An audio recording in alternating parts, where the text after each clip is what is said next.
What is up mga kagaspol? So, quick update lang tayo dito sa motor. Saka sa akin yun.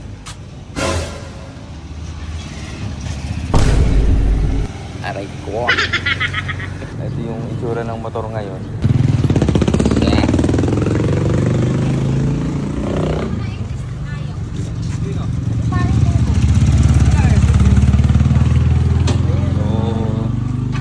So, may tama. Pumaling ng konti ito. Pero mas paling din sa kabila. Ayan. Tapos ito lumabas kasi naputol.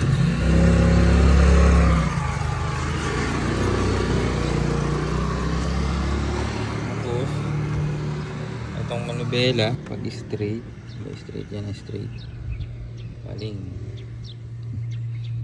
yun o nakita na siyang bayan ay ito pala yung straight yan siya nakapaling so siguradong fork yan so far yan lang naman tapos ito gas yung fairings dito yung side fairings dito hindi ko na kinuha naiwan na dun sa sa truck so ito yan bracket kumalang yung bracket kaya nakapasok ito may tama ito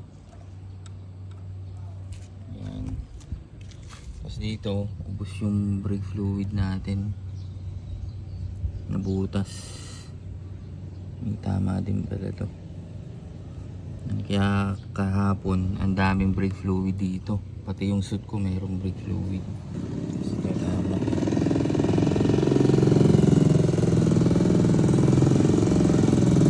So yun ang mga kaganapan kahapon kasi talagang pinilit kong nanghinayang kasi ako sa sa pinang entry ko. So talagang pinilit ko kahit stock tires hindi ako nakabili ng race tire. Pero yung likod naka Corso 2 to. Yun. Wala akong problema sa likod, harap talaga. Mula nung na semplang, yun, doon na nagkaroon ng aberya. Iniisip ko baka baka mataas lang yung hangin. Pero nung binawasan ko, medyo tumaas yung kumpiyansa ko. So yun, sumemplang pa rin, dumulas pa rin. Eh wala. Talagang hindi kaya ng stock tires. Next time, at least alam na natin kung ano gagawin natin. Paano ang diskarte. Wala, budget talaga eh. Kailangan ng stock ng race tire. Kaso di tayo nakabili. Yan yung magiging result talaga. Yun. So, yun lang update. So, thank you pala Racing Boy Philippines, Uma Racing Philippines, Moto X Racing, team natin, saka G-Power. So, hanggang dito na lang. Let's go!